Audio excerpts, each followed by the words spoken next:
This brew has been brought to you by the solutionaries at Think Ad Group, Dealership Toolkit, Exogloss, the Nextel app, and Elite FI partners. Let's brew! In that circle, just trying to unify an industry that has been so focused on tactics, so focused on what's the word track if they say this? Be a good person. That's the word track. What's the word track if they say this? Be a good person. That's the word track. What if they don't want to buy today? Be a good person. That's the word track. You know what I mean? Like, come on, guys. Start thinking about supporting. Stop thinking so much about yourself. Zig Ziglar, the late Zig Ziglar, one of my favorite quotes. One of the ones that really helped turn things around for me. Stepping into my pursuit for my definition of success. Help as many other people achieve success, and you'll be successful. That's and it's so true. I love that. That is absolutely one of my top 5 quotes. It's a huge quote because it's such a very simple, short one, but it's to the point. And when you listen, and that's what it needs to be. It needs to be to a point. People need to understand that, and they just need to hear it. Because they say when you explain something, even in a quote, when you explain something, if you make it too complicated, no one understands it. So make it simple so everybody can understand it. And he did. He did a really good job. Zig, rest in peace. His knowledge that he passed on carved out a path for us. I talked about how your podcast has carved a path for us to be able to do what we want to do and have confidence in knowing that it can work. And he did the same. Guys like Zig, obviously, when it comes to sales, guru. There's no doubt you could tag that name to him. And, let me ask you this. Because, hey, look, I know I'm the interviewee, but you can never take the interviewer and put them in. So let me ask you this. What drove you? It's been a year, man. Think about this. It's been a year you've been pumping this thing out. I see you 11:30 at night my time sometimes. I see you, 6 p.m. I see you early in the morning. Why do you do this? What's your why? What is moving you? Because, not to be all Italian and be like, well, enough about you. Enough about me. Let's talk about you. What do you think about me? I'm actually interested in you. What is it that drives you guys to show up constantly and consistently to do this show? Well, I'll tell you, that's a great question. And I'm going to leave that real quick. I'll let Lou finish. I'm going to do a real quick answer. It's actually a pretty easy answer for me. I felt like I was dying, and not physically, but mentally. I felt like I was working at a dealership. I was very successful. I'm still working there. I'm very successful there. We do extremely well. We have a lot of fun. It's all this stuff. But even then, I hated what I was doing. Even though I love what I'm doing, I just couldn't find passion for it. But what I found was that I was stuck in a very small pool, right? And I felt like that. I'm a big whale and I need to go somewhere else. And not because I'm so great, like you said. I don't think I'm the know-all of anything. No, matter of fact, that's another reason why we did this is I wanted to grow. I was not growing anymore, and I felt like everything that I could learn was what I could learn in this little pool I was in.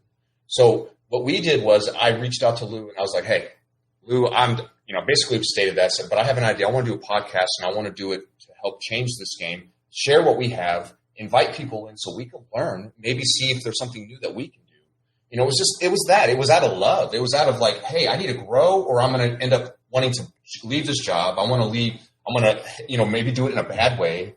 So we did that, and I did it to stop dying. I guess that'd be the way to say it, Michael, is that I felt like I was dying. And we started You work in the same dealership, Lou?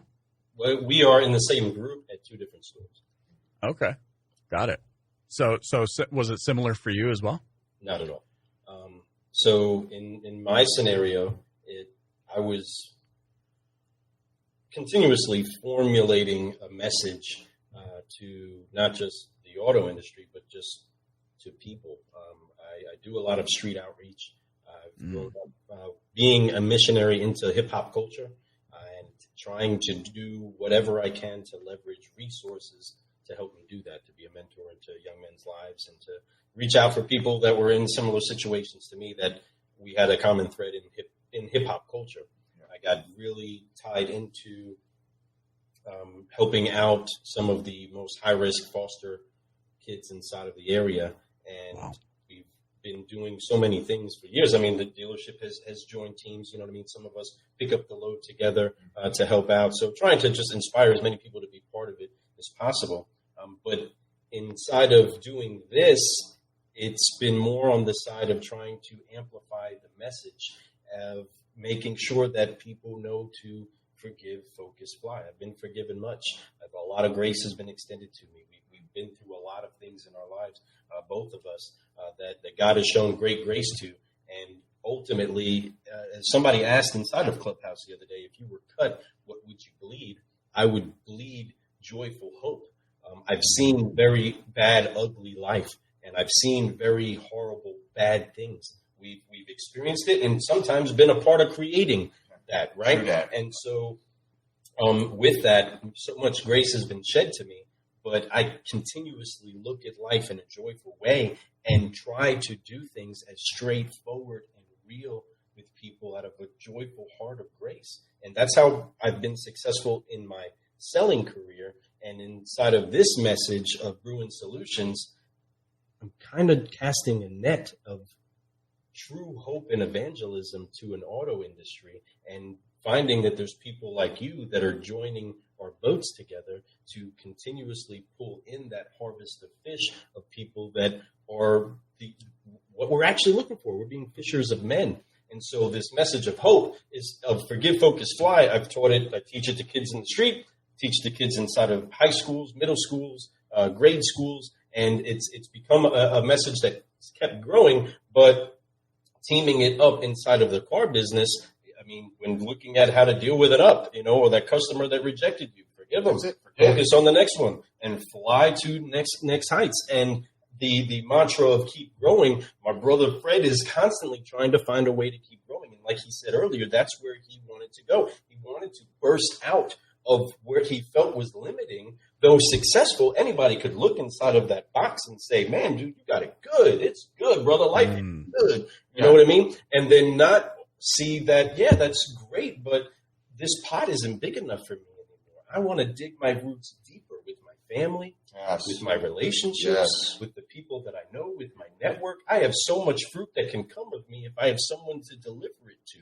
But if I have nobody to give my fruit to, well, then I'm going to die on the vine, and I don't want that. Fruit. You know what I mean? And that's so in that, ultimately, in short, if I can give a short answer of any sort, it would be casting a net of true love and evangelism to the auto industry. I am an evangelist to the auto industry. And I would like to also, to throw on top of that, and not to keep this much longer, but, it's also an example I want for our children, their children.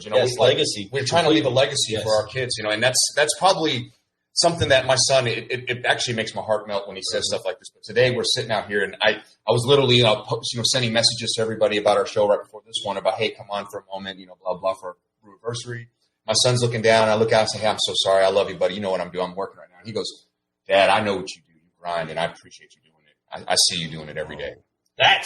Dude, that made my heart just like, go, wow. Because he knows that I'm that dad that grinds, but he also knows I give him time. I mean, he knows that I appreciate his time. His time is very valuable. I mean, in my planner, I make sure every single day I write down and spend time with my son. It's not because I need to be reminded. It's because that's how important it is. Priority. You got to be a priority. You're pulling it out of here and you're manifesting it into the physical world so that it constantly stays real for you. It's every day it's real, and it always will be. To the day that I'm gone, my son is always going to be a priority.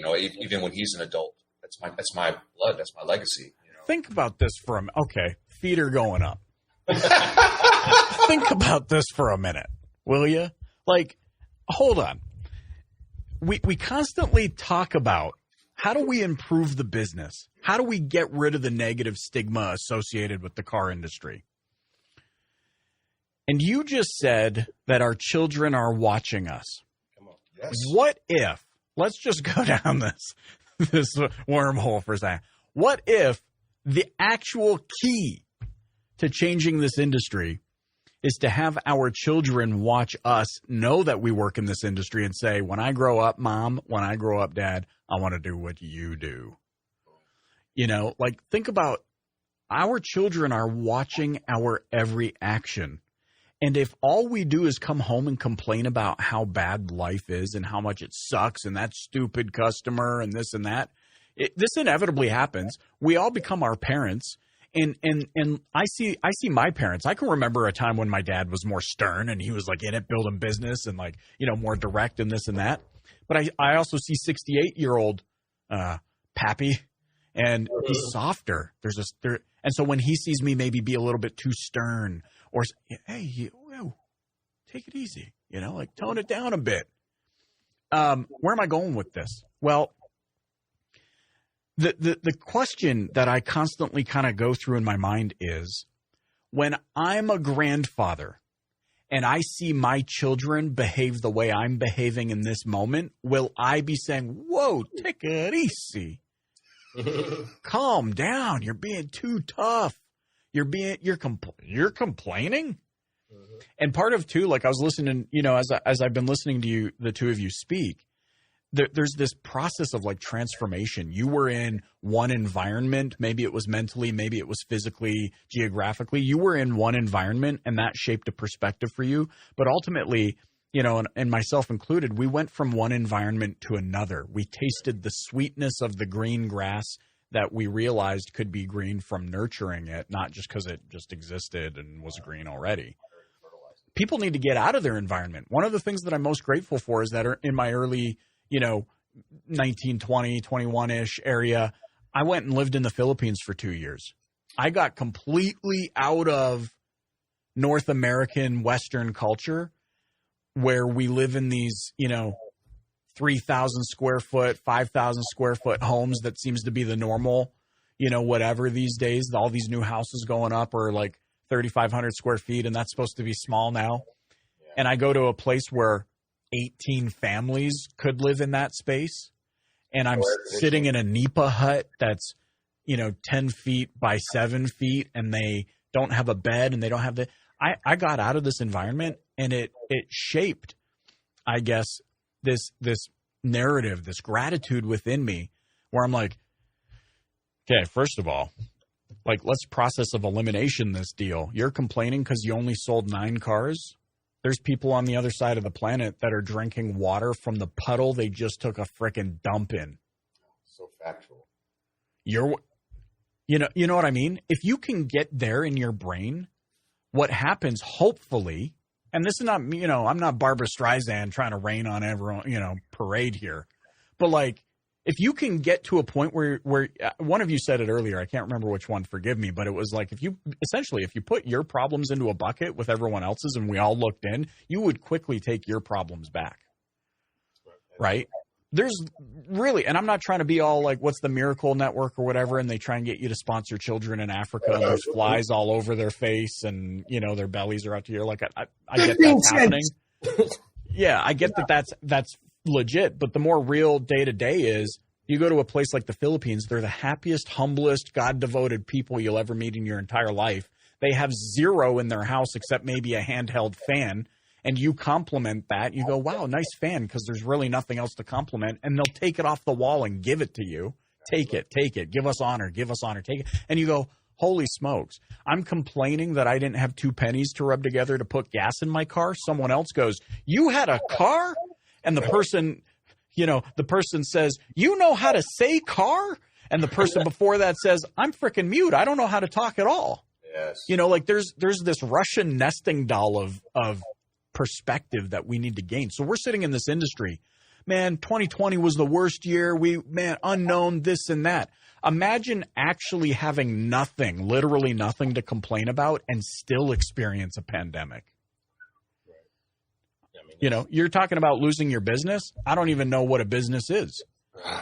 You're talking about making another dollar through a pandemic.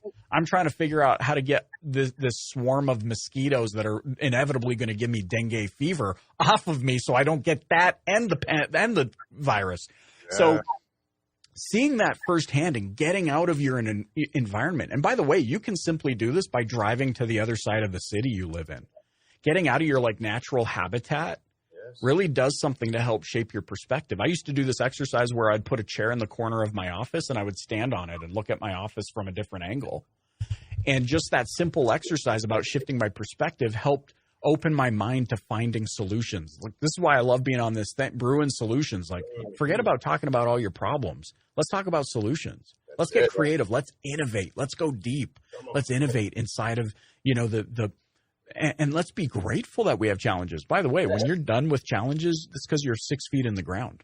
That's when the challenges stop. Come on. That's when you stop. That's it, man. And that's what not growing anymore. And that's, the root, that's how I felt. I felt like I was 6 feet in the ground until I really reached out. And I'm thankful to have a brother like Lou to jump on and have that much passion. Somebody that holds me accountable and I hold him accountable. But we don't even need that because we both are so passionate, But we want this, and we are teaming up as being big thinkers. Some deep stuff right here, man. I absolutely love about solutions. Gratitude, folks. Gratitude is a key thing. That's how gratitude for really breath that you're breathing. Seeing you, Michael, to be truthful with you, it was by way of Glenn Lundy and the relationship that you all have. I mean, that's I'm sure that you value that greatly. But somebody that challenges the entire industry to be purposeful about putting your gratitude in front of you. Like you were saying, you got to write it down, get it out of here, put it here.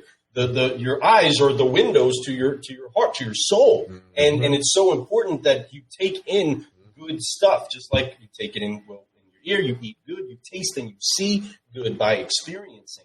And I mean, what an incredible car guy that he is. So thankful for him, so thankful for people that think big, just like one of our sponsors, the Think Ad Group.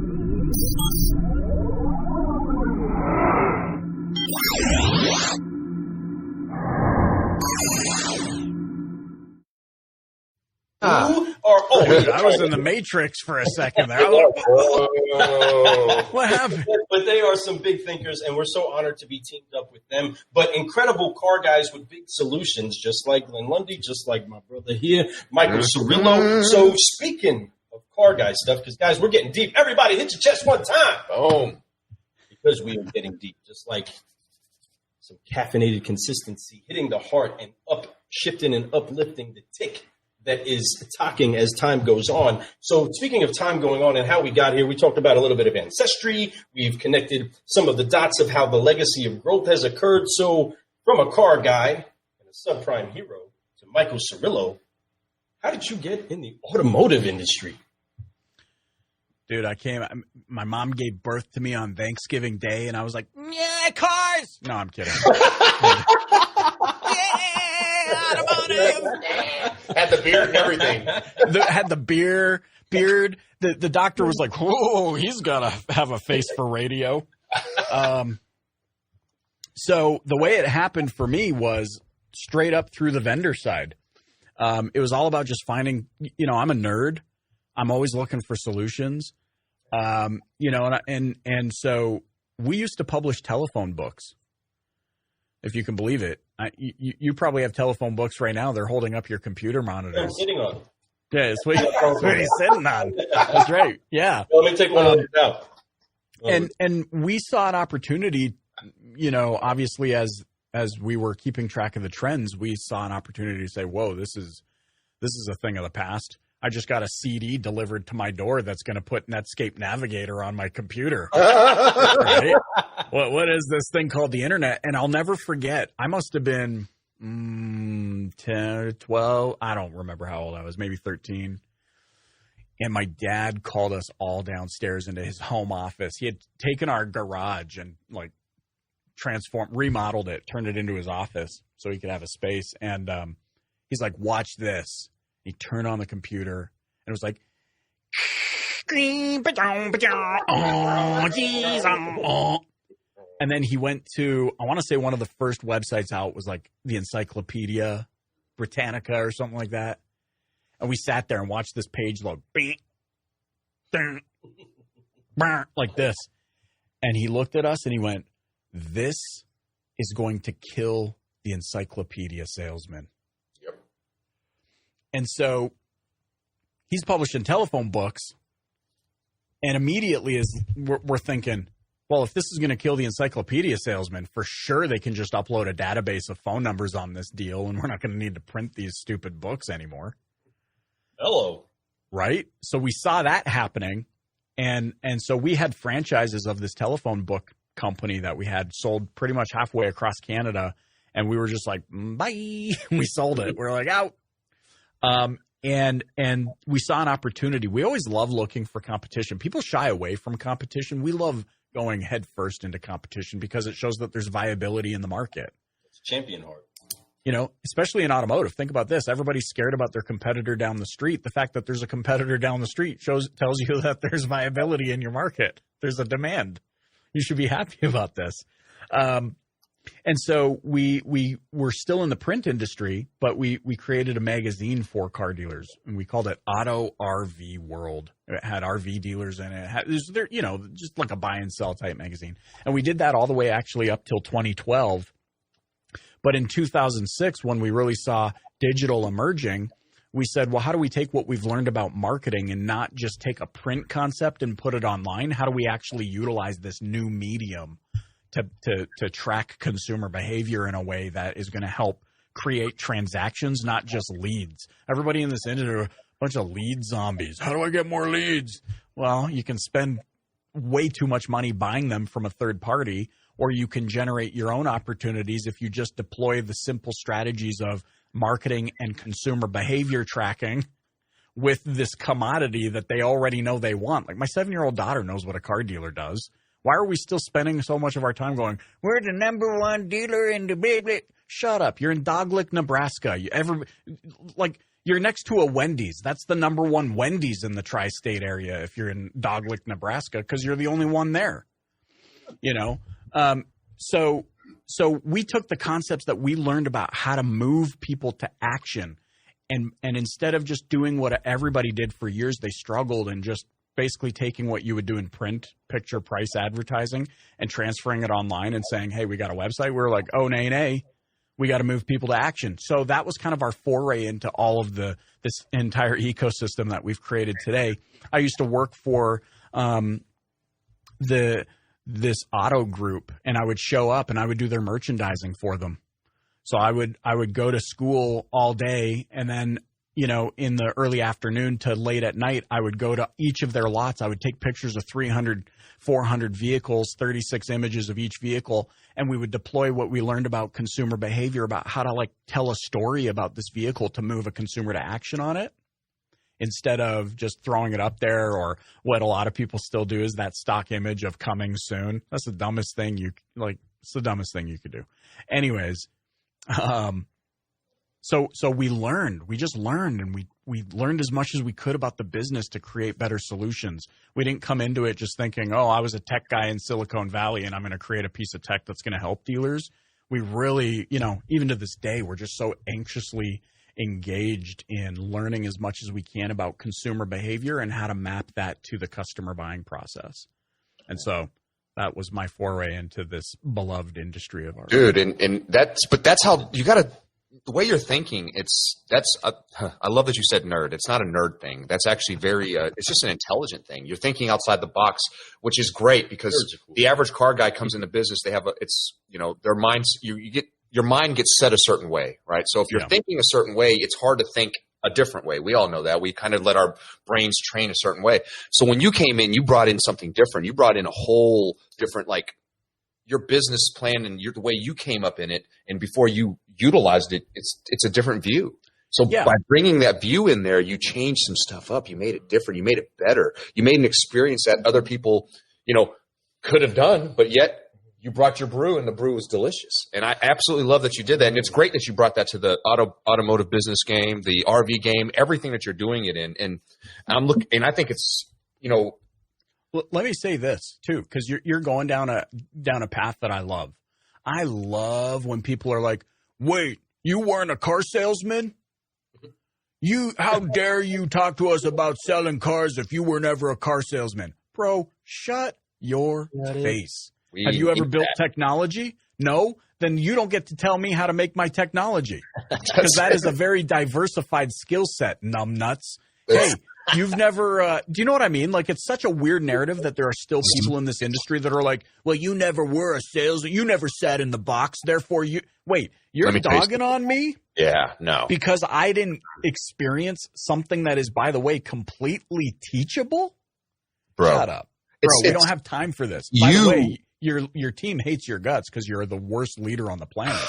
By the way, you would crush it, man. I'm telling you, like if you ever sold cars literally were on a floor, you would dominate. Well, and it's like, okay, trade one product for another. Maybe I haven't moved metal, but you guys haven't signed $1 million tech contracts either. So what do we do? Where are we at? We're at a standstill. You want to compare it? Let's go. So, I mean, you're always limited. Yeah, so you know what I mean? Anyways, that was a little rant, but you triggered me, Fred. You triggered me. Hey, brother. It's no, actually, I love it. I like to hear different opinions. I like to hear different ways of – that's why, I keep growing. I'm an open person. Like, I love to hear different opinions on things. Don't get me wrong. I will listen to the opinion. Doesn't mean I'm always going to take the opinion and use it. Yeah, totally. But I will definitely, have value in it. Hey, I understand where you're coming from, and I see where you're going. But, obviously through my experience, I see this. But there's no doubt in my mind that because you didn't sell a car on a floor at a dealership, that doesn't mean that you can't do it, nor can you show us how to do it better. No, matter of fact, you probably can, because today's world isn't about being the quote-unquote car salesman anymore. You have to. Well, and what does that have to do with, the fact that I've got hundreds of clients that I can go and sit next to and experience the deal from their perspective. All right, no doubt. And also without the bias. I don't have to be in it and feeling the pressure that they do, which actually opens me up to see things I'm picking up on when the customer's going like, and they're gnashing their teeth and, and I'm able to nudge them and say, if you say the word unfortunately to this poor woman one more time, I am going to punch you in the sack. Say it again. You know what I mean? Say it again. So anyways, and look, that doesn't mean there's like, that I know it all either. There's so many things that I don't know. I haven't downloaded the book of 18,000 acronyms that we use in the business, but that's not the point. The point is it's not about technology and it's not about selling the car. It's about understanding the consumer's path to pulling out their wallet.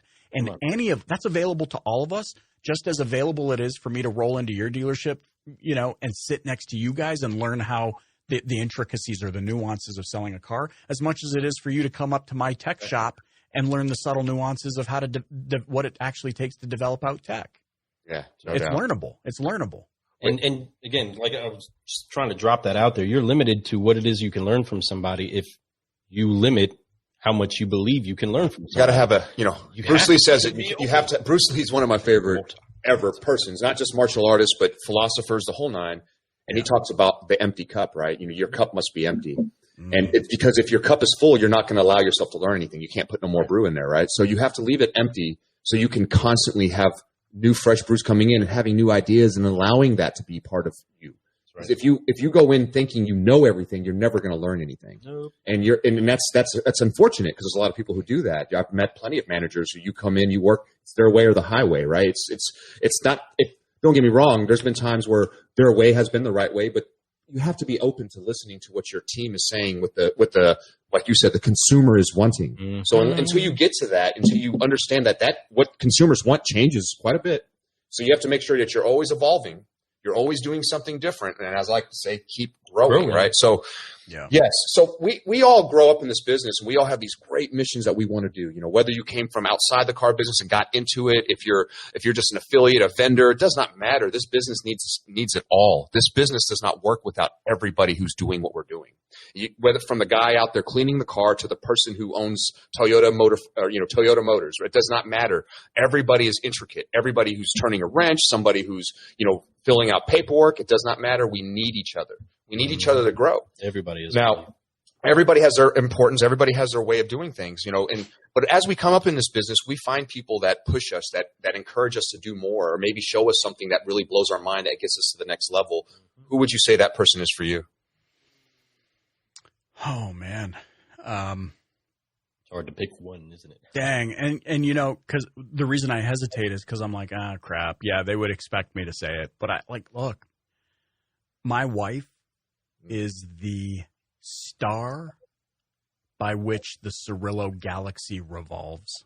Yes. She gives life and nourishment to people, she'll travel with me. Last year around this time, or not last year, the year before, because of pandemic, we kind of lost a year here. But no doubt, here I am standing in front of these people from all over, Europe, Turkey, Saudi Arabia, Egypt. I'm standing in Mini's annual marketing conference, BMW Mini. Mm-hmm. And they're praising me, and they're going, "Man, it's so awesome. Thank you. You hit the nail on the head," and this and that. And my wife's sitting there in the audience, and I think that woman is the battery that recharges. Like, she's the power source here. I'm just like, I don't know what you want to call me, the on-screen talent. I don't know, but that's really, that's kind of that's how I feel. I'd love to say, Mike Tyson said this cool thing once that's got me. But, like, think you can do it, Michael. Look, and let me. Yeah, everybody got to play until they get punched in the face. That's right. That's right. Ludicrous. But, like, here's the deal, right? So when I met my wife, like, almost nearly after we started dating, I fell into this deep, dark, suicidal depression. Hated life, hated the world, hated people. Like, I was the dude where you would cut me off in traffic, and I was like, I hope you frickin' die. Right? But I actually felt that way. I hope this dude frickin' gets hit by the Pepsi truck right now. I remember an experience one time. This dude, we were driving down the street, and this guy came flying out from a stop sign and just I slammed on the brakes without thinking. Without thinking, I popped the trunk, grabbed the baseball bat, and started walking towards them, ready to go bash this dude's face in. Here's my point, and why I say my wife. She stuck with me. There's something so tremendous about this woman. Like, and let's forget about the fact that she's blind, because, well, but she saw something in me, even in my darkest moments, and still chose to marry me. She could have said no. She could have said, screw that. Whoa, this dude's got beef. She stuck with me. I think that's one of the reasons why we enjoy our calm, boring life together. There's no drama. Sure, yeah, we might have our one good, once a year, usually when we're extremely tired or whatever. But we don't argue. We don't, like, life's just too short. Yes. Maybe perhaps some of that is because she's a hairdresser, and so she's getting the beef download from so many. I hate my honey. He shows up and he blah, blah, blah, blah.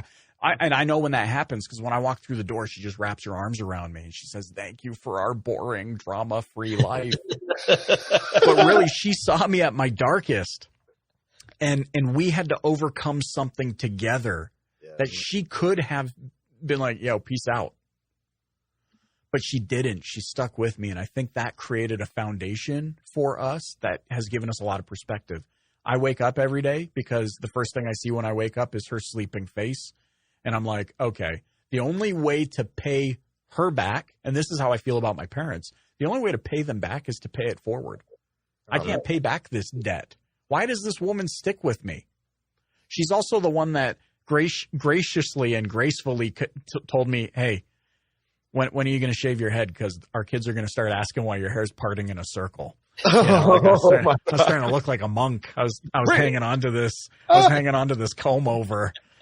So she's also my stylist, but anyways, like, I just don't have words. Like, I love you almost sometimes doesn't feel like enough. You know what I mean? Does that make sense? I know how you feel. Yeah, so my wife.